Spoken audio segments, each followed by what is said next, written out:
Mike's Daily Podcast. The last place on earth, somewhere in Podcastro Valentino. Mike's Daily Podcast. It's a pleasure to be with you at this podcast place called Mike's Daily Podcast Cafe. Anyway, hey, it's out of this world. It's in space. It's really great. Tell your friends about it so that I don't have to be the only one listening to the show. It puts a smile on my face. Mike's Daily Podcast. Not that I listen to my own podcast. That would be just...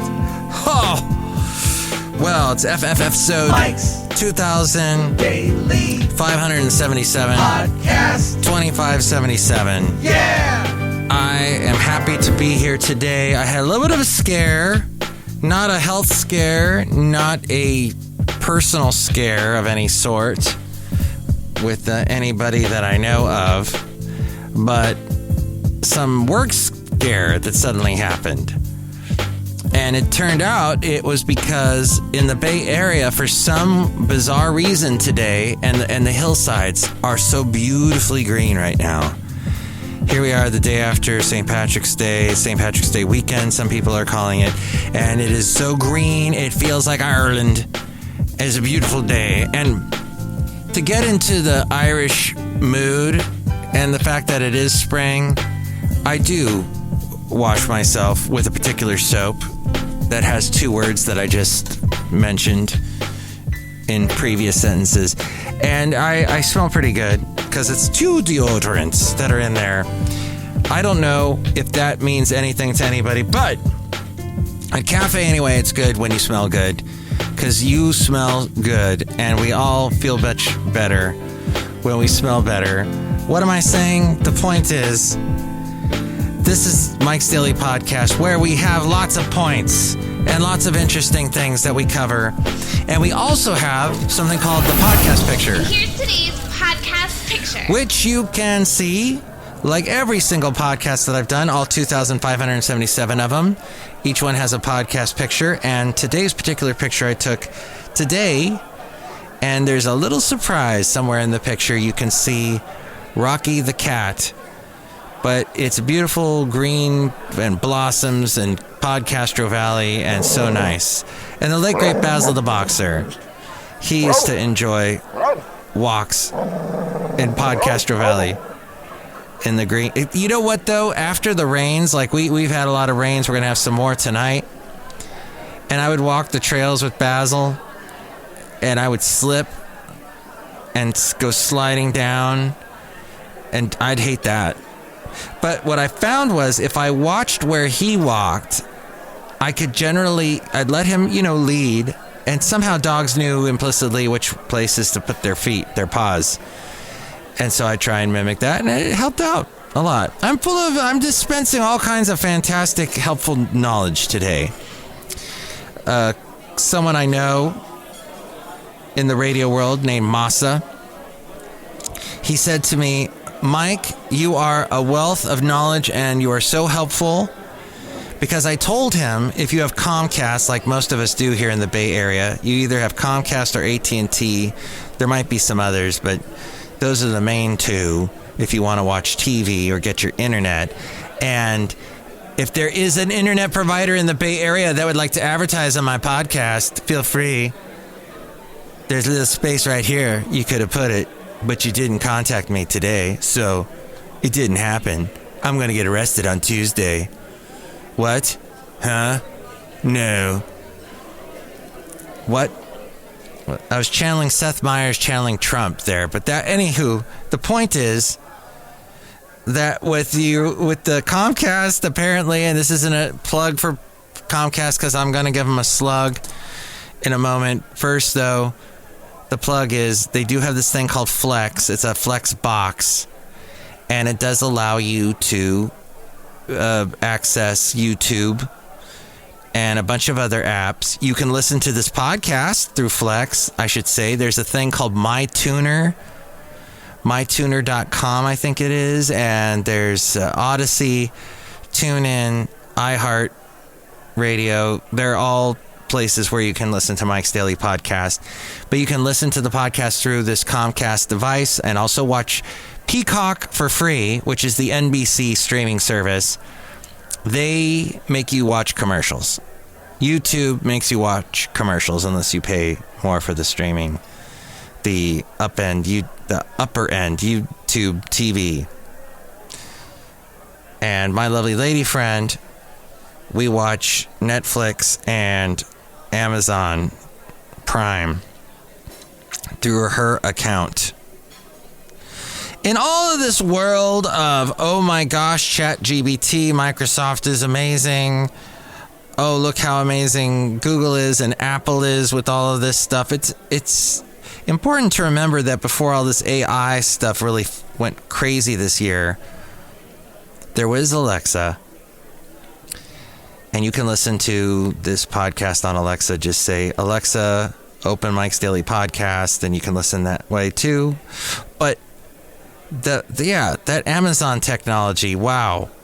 Now, in the world of searching, people don't really search. They don't open up a search engine when they're on the computer.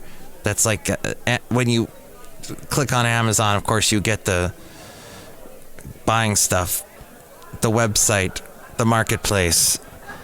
And, oh, I think I'll buy some more of that Dandy tea. What's it called? Dandy blend? It tastes just like coffee. Well, kinda. It tastes like instant coffee, but it's not coffee. It's made out of dandelion seeds and chicory. What trickery? But yes, it's fantastic, and that's what I've been drinking at home with my lovely lady friend. We stopped doing the full-on caffeine thing, the wacky caffeine, the caffeine thing. Well, I have some when I come to work. But what I was saying was that we have in this world of, so Masa was so happy with the world which I exposed him to, of being able to go onto this Flex thing. And he said, Mike, you're a font of knowledge. And I said, thank you. And I'm very fond of you as well. But the point is that the video for that Elton John, Britney Spears song, which, hey, Elton John, you're amazing. I've got a couple of your albums. Reach out for the Healing Hands. Very underrated song. Beautiful song. Beautiful song. Beautiful people. Fake news. Seth Meyers doing Trump again. But going to be arrested on Tuesday. But the thing is,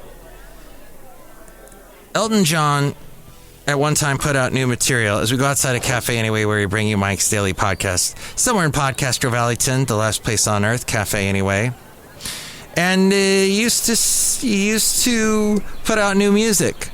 And then he realized people were not buying it anymore. He did a great album with, it wasn't Dr. John, was it Leon Russell? They did a great album together. Nobody bought it. Still with all this talent, he put out a song with the movie, a new song with the movie that was about him, where he's singing with the guy who portrayed him, Rocket Man, in that movie. But it was a new song. It didn't do anything. So then he meets Dua Lipa, and she's huge, and they do that song together, which includes pieces of other songs he did. It had Rocket Man in it. It had a little bit of I'm Gonna Kiss the Bride, and a little bit of Sacrifice. That's right. Cold, Cold Heart was the name of the song. And it also had the thing. Oh, that reference is a deep album cut of Elton John. The Parumpa or the Woompa, something or other. It's in the song. I've heard it a million times, but it's hard for me to access it in my brain right now because all I'm thinking of is the Hold Me Closer song, which he redid the formula again, and this time he's with Britney Spears. And a lot of people are like, oh, Britney, she was victimized. Her parents treated her terribly. Her father was horrible. Her ex-husband was horrible. All the media, paparazzi and everything. Britney Spears, she's the underdog. She needs a little love. A little help in this world. And she was able to get out of that whole legal mess that she was in, where she had to be dependent on the parents, and now she's independent again, free Britney and all that. So Elton John reaches out to her. They do a song where they did the same exact thing like they did with Dua Lipa, where they picked little pieces of already existing Elton John songs. This time they took a little bit of Tiny Dancer, so it's Hold Me Closer, Tiny Dancer. And they took a little bit of one of my favorite songs from Elton John, from the other big album that I have that came out a couple years after the one that has Healing Hands. It had on it a song called The One. All I ever needed was the one, like freedom feels when wild horses run. Like you and I, the worlds collide. Like you and I, no shadows cross the sun. Whoa, all I ever needed. Ooh, baby, you're the one. And so there's a little bit of that song in it, which I heard instantly. I was blown away. I was like, thank you. You've added a disco beat, like you did with the Dua Lipa thing. A little pre-programmed dance track, drum machine thing.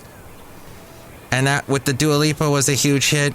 Got Elton John another number one. Now he's broken all these records. He's had a number one in every decade since like 1970 something.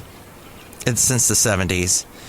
So he and Britney Spears have this big song called Hold Me Closer. So I go to see what the video is for Hold Me Closer. Now, the video for the wonderful Cold Cold Heart was pretty interesting. It was animation, and you saw an animated Dua Lipa and animated Elton John, and it was cute. Okay, thank you.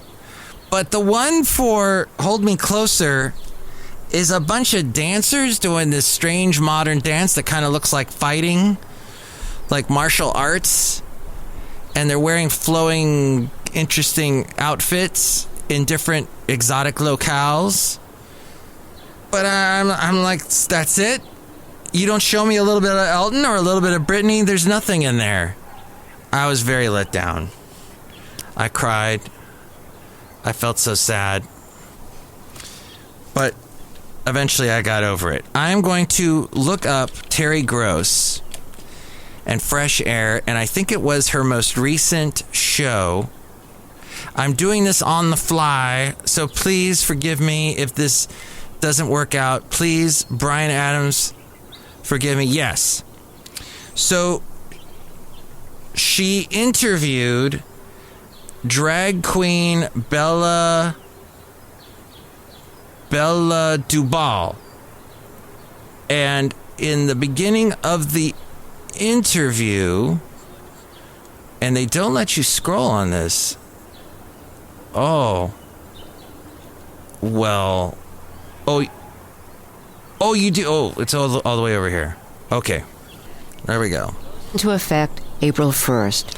My guest, Tennessee anti-drag who's the show director and law at the largest drag club in Memphis, the Atomic Rose. She's also the creator of the club's drag competition. Bella is sounding the alarm about how this law could result in shutting down drag clubs and imprisoning many drag queens. The law pertains to, quote, male or female impersonators who provide entertainment that appeals to a performance on public property. Violations would be felony. All right, okay, we'll read about that online. Thank you so much, Terry. I use she, her. Oh, okay, wait. Bella Duvall, welcome to Fresh Air. Thank you so much for having me. It's really a pleasure. Okay, listen to this next question, and you hear this a lot in today's world, as you well know. Okay, here we go. Having me, it's really a pleasure. I just want to get straight and have the audience understand what pronouns you prefer. Sure, out of drag I use they, them, but in drag I use she, her. So if Terry Gross asked me, Mike, what pronouns do you prefer? And then I told Masa my answer, the guy I was talking about earlier. And he's like, Mike, what's your pronouns? And I'd be like, he, ha. It's Roy Clark and Buck Owens with Hee-Haw! Hee-Haw! It made Masa laugh because he loves references to old TV shows.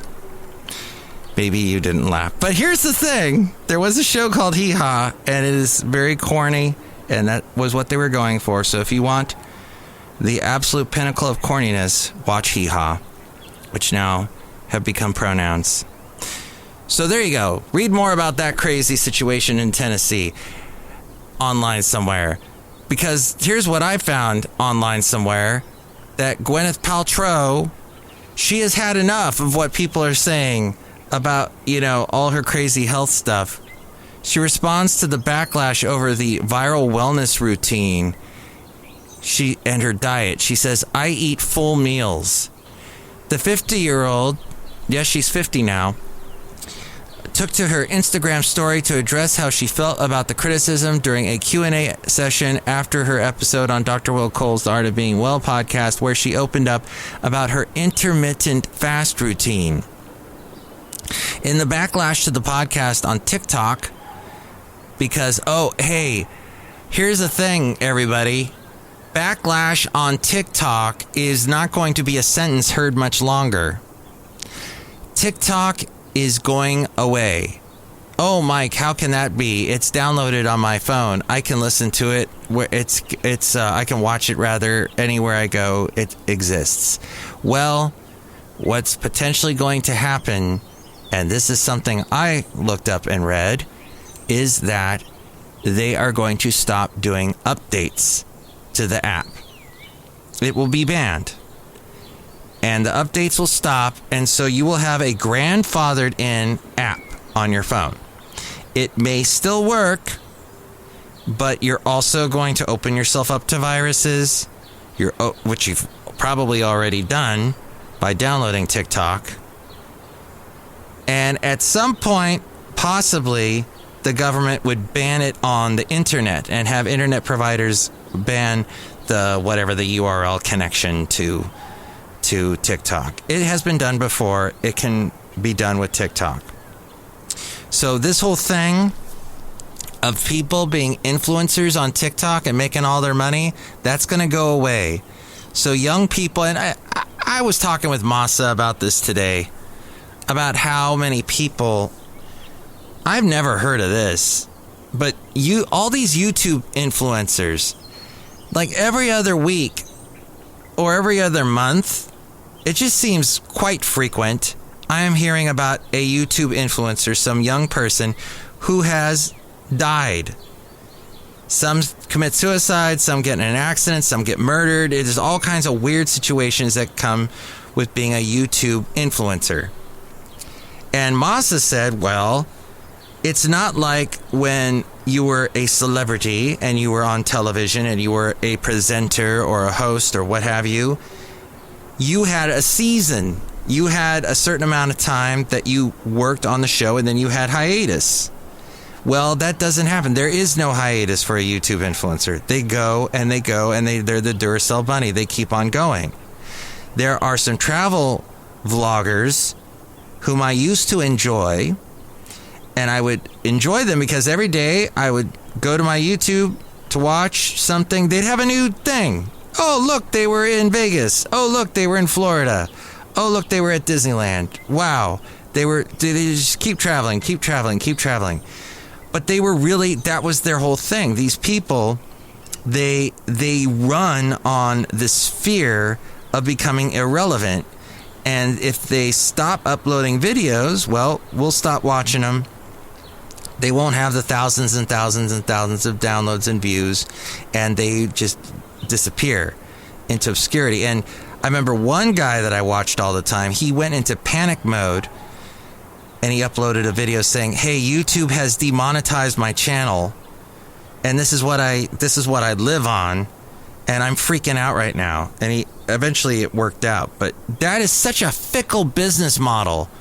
To be able, you can't live on that. Plus, these travel vloggers, this is what I get into, they cannot hold their cameras steady for the life of me. Not hold it steady. They can't. They don't know how. I don't know. And they don't have Parkinson's. Not to put down. Parkinson's is a very real disease that a lot of my friends have, or friends' parents have had or have, and it's terrible. It's horrible, horrible disease. But they don't. I mean, there's all these things they can use to keep a camera steady, and they don't know how to do it. You're watching YouTube videos on big screen TVs, because you can through that Flex device I was talking about. Oh, the slug for Comcast? Dang! They boost their rates out of nowhere. And I told you in a previous podcast I go into more detail in a previous podcast, but just to sum it up real quick, if you want to get bring your costs down, how much you're paying per month, all you need to do, you don't even have to call them. You just go on the chat bot and you say, I want a cheaper plan. And they look it up for you and they set you up. And it takes like 2 paying cycles. And this is the slug is all of a sudden I did that. And now I'm paying. First I was paying more for about 2 or 3 times through 2 or 3 pay periods. And now it's gone down to less than what I was paying for a whole couple years previously. So I don't know if that's me being mad at them or mad at myself for not. The thing is, with cable bills and phone bills, you need to check into better plans constantly. If you just think you'll be grandfathered in with a good plan, that's not true. They find ways to boost the cost of what you're paying. So Gwyneth Paltrow, she said on her Instagram story, and kudos to her for not being on TikTok. Well, maybe she is, but this wasn't on TikTok. She began by making an important note about the podcast and what she was doing with it, as Cole is her own doctor. She also shared more details about her physical health. She said, this is a person I've been working with for over 2 years now to deal with some chronic stuff. As she noted, she'd been experiencing post-COVID symptoms. The way it manifests for me is very high levels of inflammation over time, so I've been working with Dr. Cole to really focus on foods that aren't inflammatory. She explained that she's been eating a lot of cooked vegetables, all kinds of protein, healthy carbs, all this to lower inflammation, and she emphasized that this routine is based on her own medical results and extensive testing that she's done over time, so it wasn't a diet that she was recommended to. It was for her, and she wasn't recommending it to other people. This was a transparent conversation with me and my doctor. It's not meant to be advice for anyone else. It really works for me, and it's been very powerful and very positive. And she further clarified that habits that she mentioned on the podcast is not the way she eats every day. And by the way, she says, I eat far more than bone broth and vegetables.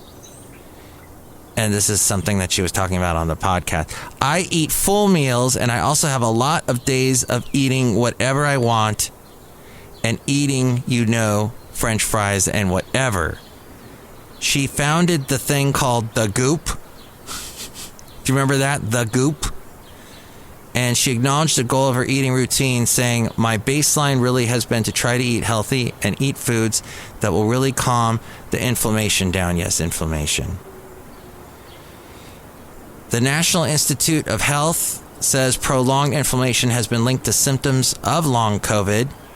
The organization found that inflammation around the brain could have an effect on someone losing their sense of smell for a while due to COVID. My lovely lady friend said that happened to her when we were in the midst of having COVID at the end of the year around Christmas. This all from The Independent via MSN.com. And then, are you hugging enough? Do you know who wants to know? Well, it could be me. It could also be the president of Mexico.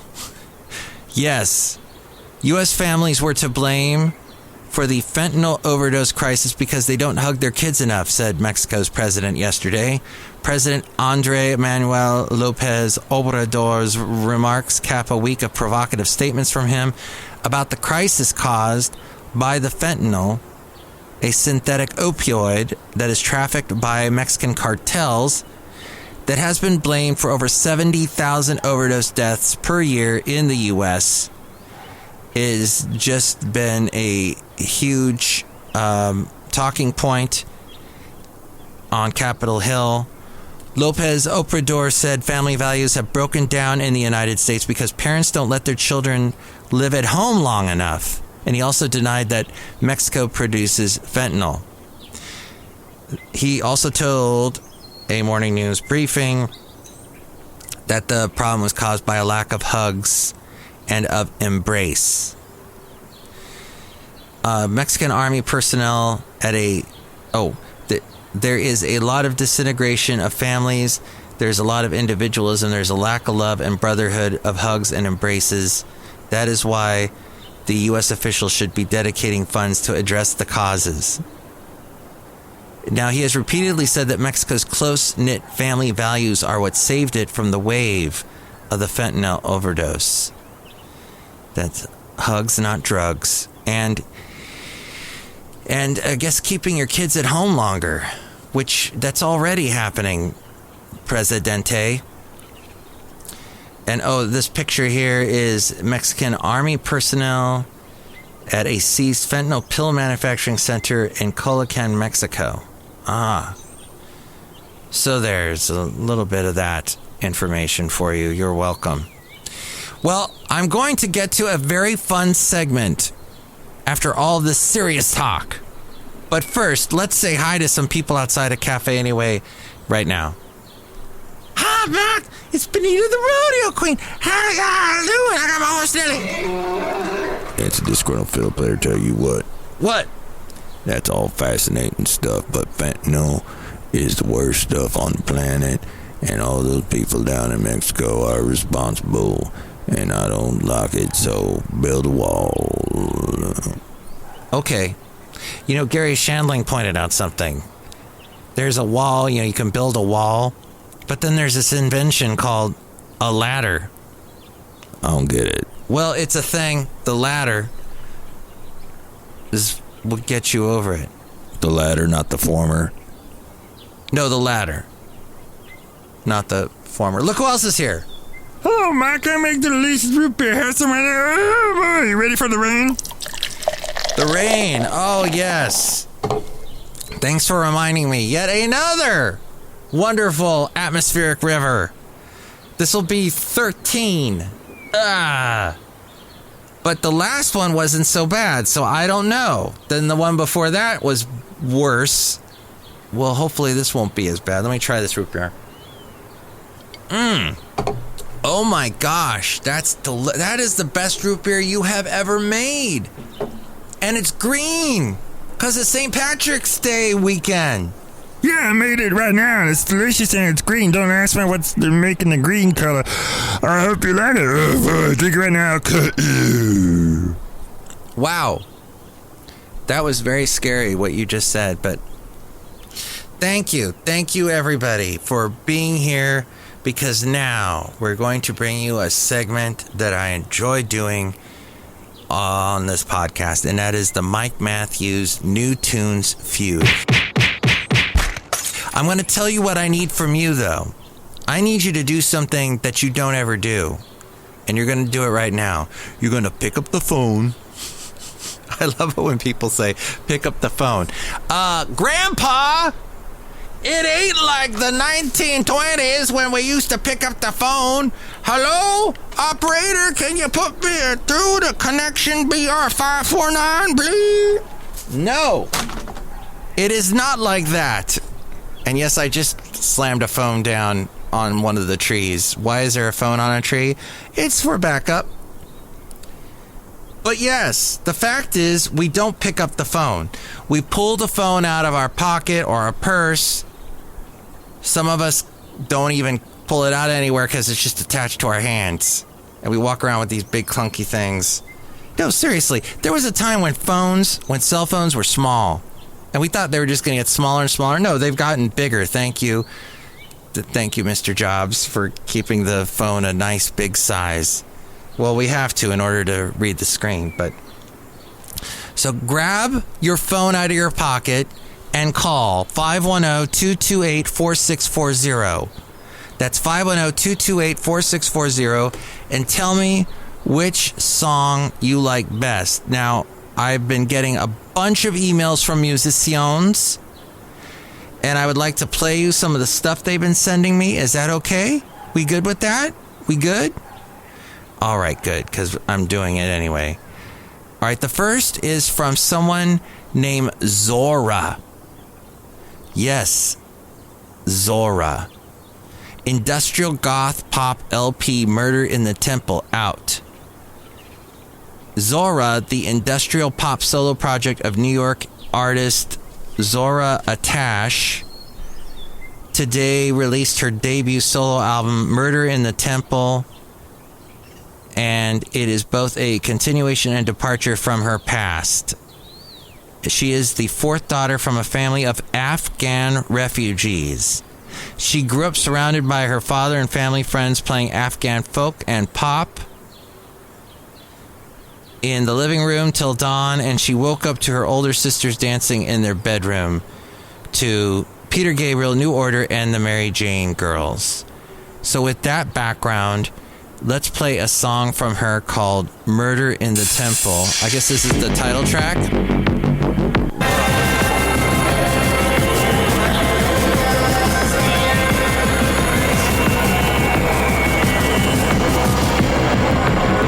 Wow, I can only play that much or I'll get dinged by YouTube. That's Zora. Okay, next is someone who's been on the podcast, actually stayed at my house one time. Oh, he didn't stay at the house, but he visited my house one time. Daniel G. Harmon and Sam Miller. All right, this is a song called Seriously Dark Clouds. Let's listen to a little bit of their little collaboration here.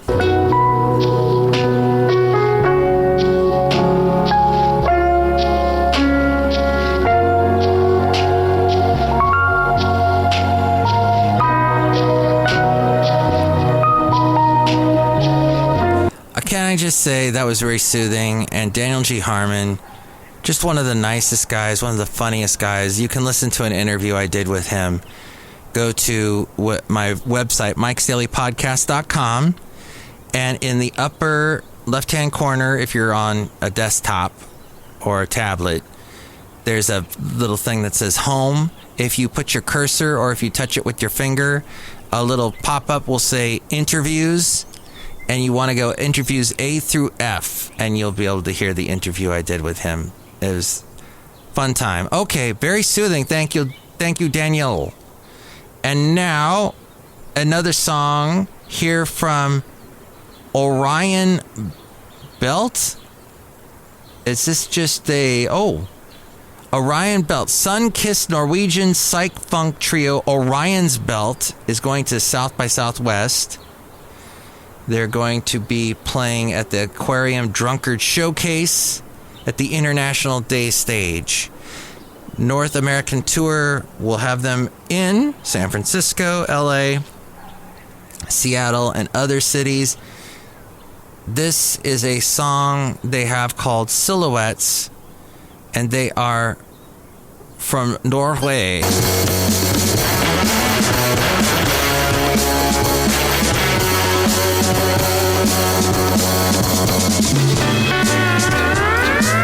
Wow.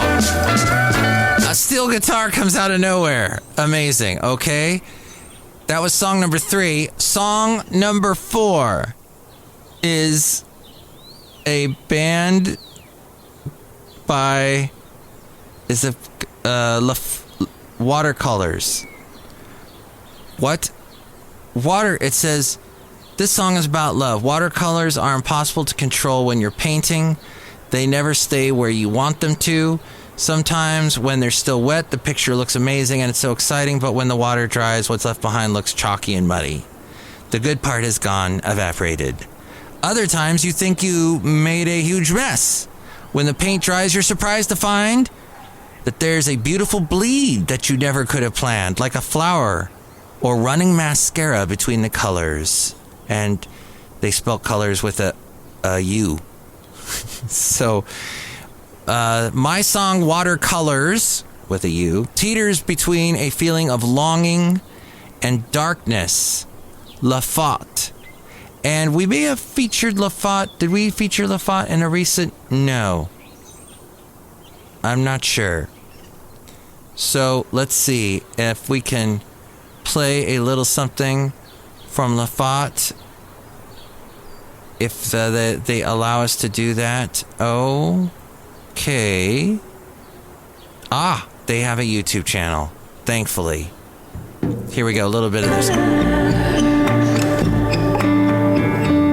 Just ask everything I ever wanted with one catch. Can't take it back. I'm a flower on the wall of an elevator falling.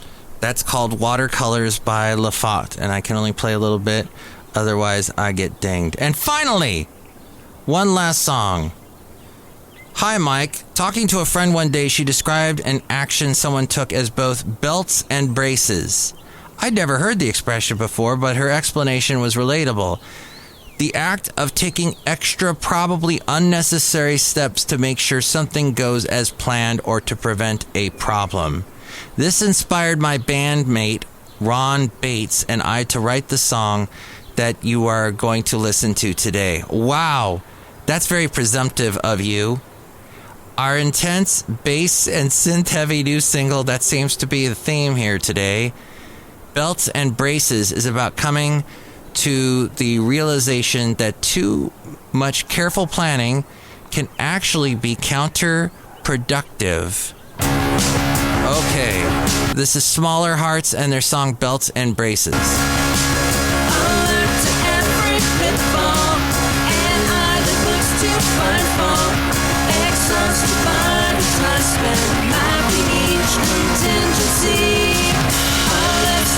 All right, Belts and for some reason the video for the song is just somebody trying to pull a balloon out of a tree.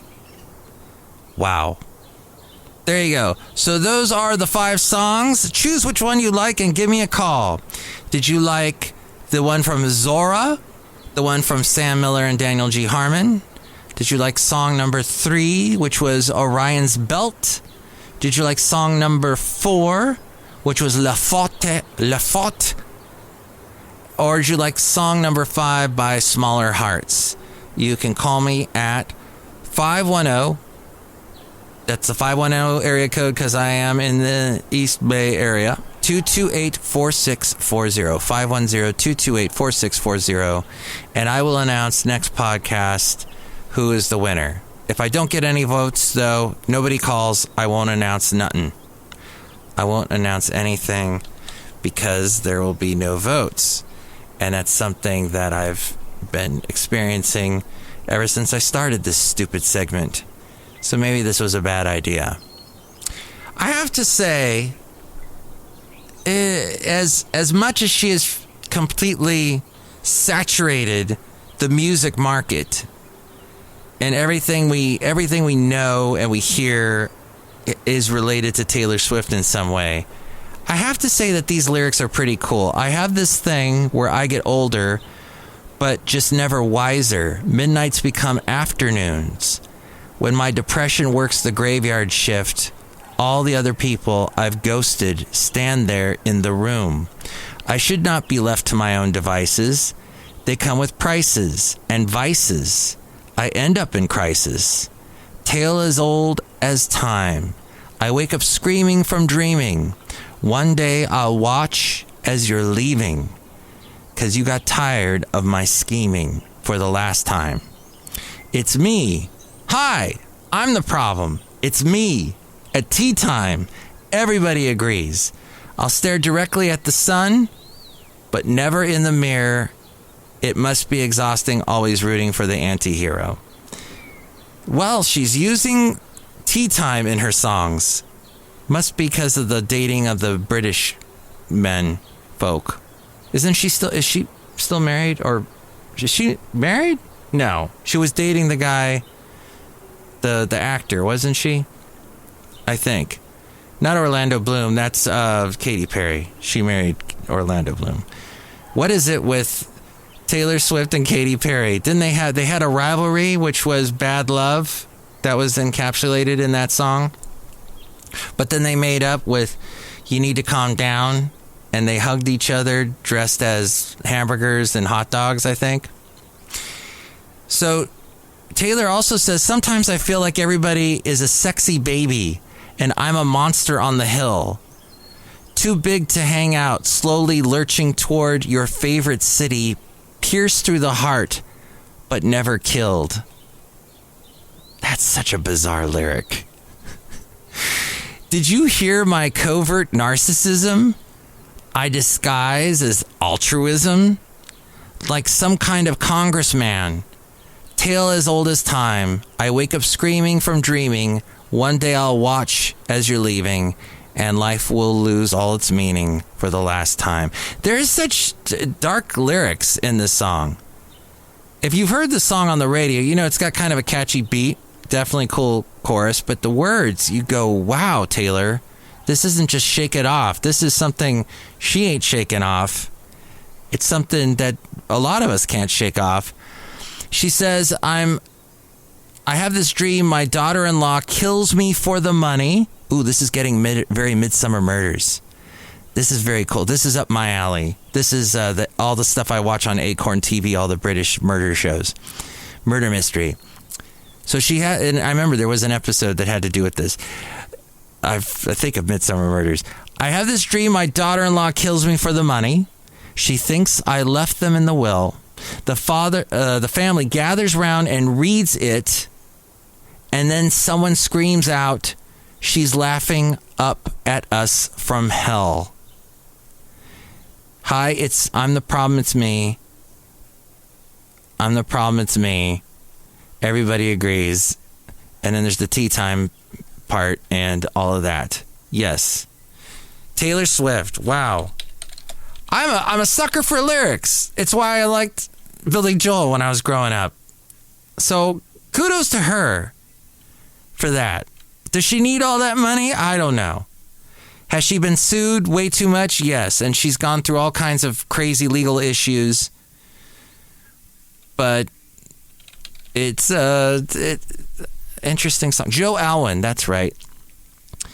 And Joe is an English actor, so there's your tea time. Maybe the reference came from that. He made his feature debut in Ang Lee's 2016 war drama Billy Lynn's Long Halftime Walk.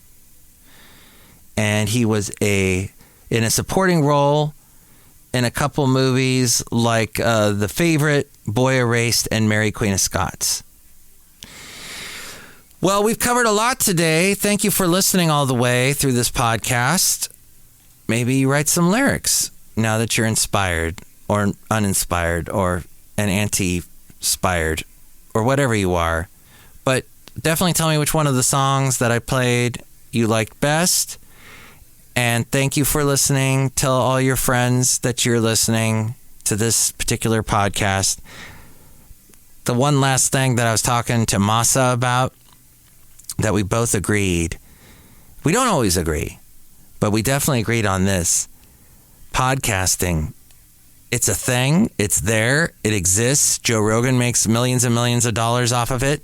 I'm sure there are others that do. But to the people out there that don't know what it is, it can be a struggle to get them to start listening. Because it's not so easy. Especially if you're in your car and it doesn't already have a podcast app already hooked into it, there are steps you have to take. Oh, yeah, and that other thing is if you're trying to listen to a podcast on your phone, in your car, maybe you've got the Bluetooth connection, and all of a sudden the podcast starts playing commercials and you want to fast forward through it. Well, if you look down to try and fast forward, you might crash your car, so don't do that. So trying to change the channel or change the podcast can lead to an accident, and that ain't good. And until the podcast industry, whatever that is, I don't think that is a thing. But whoever makes the apps, those people, like the TuneIns, the Stitchers, and all the rest, they just need to make it a lot more user-friendly and less dangerous. And until all that is done, people will be like, what's a podcast? Well, it's a word that's in the name of this show. and they'll go, "Oh, what's the name of your show?" And I'll say, "Okay, well, I'll end the show by telling you. Well, actually, I won't tell you. A-Frame will." Mike's Daily Podcast is written and produced and performed by Mike Matthews. His podcast is super easy to find. Download or listen to his show and read his blog at MikesDailyPodcast.com. Email Mike now at MikesDailyPodcast@gmail.com. See you tomorrow. Bye!